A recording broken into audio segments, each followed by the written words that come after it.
Hi guys, it's Stacy here, and I'm going to be doing egg in a hole, but instead of frying it, I'm going to bake it. And what this does is it cuts down the time that you actually spend over the frying pan, and you can make more than one or two at a time doing it this way. Here I'm just cutting up like a half a stick of butter, and I'm going to melt that in the oven for about 7 minutes before I add the bread. Now, what's the great thing about egg in a hole is it's a wonderfully easy recipe, quick breakfast that you can make. Kids can help you. Just make sure that you let the butter cool before you actually let them deal with anything. But they can, do the fun parts like cutting out the holes out the bread. So I'm just laying the butter here. I'm going to put this in the oven for 7 minutes, and then when it's done melting, I will come back and I will get the bread ready.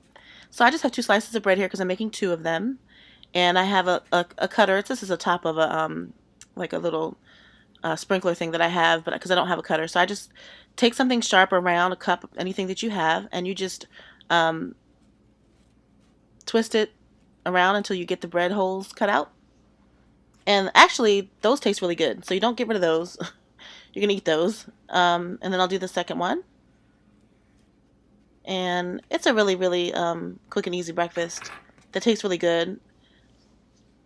And so if I didn't quite get it this time, so if you don't get it through the first time, just do it again.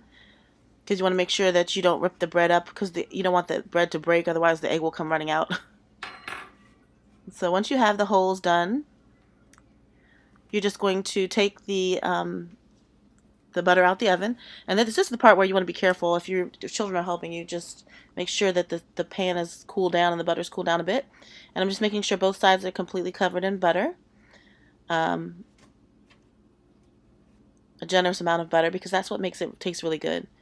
And then I just do the same thing with the little holes. It's actually a really tasty part. And then flip them over and get butter on the other side.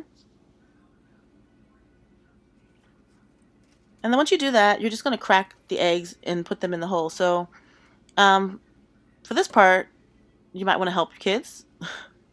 But make sure you don't get any eggshells into the hole.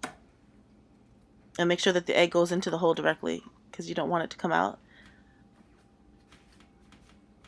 And this is the part that a lot of recipes don't tell you because they like their eggs a little runny. I am not a fan of runny eggs at all.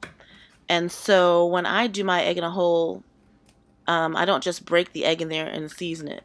And I'll show you what I mean. Because if you do it like this and you put the pan in the oven after seasoning it, I put black pepper and salt. Basics, just the basics. You get really creative. But if you just put it in the oven without doing the next step, your eggs are going to be like runny. And I don't like that. So for this part right here, I'm just adding some salt and pepper. And you could get creative with this. You could add mozzarella cheese, cheddar cheese on top. You can probably put, a piece of meat or bacon or whatever you want to put on top.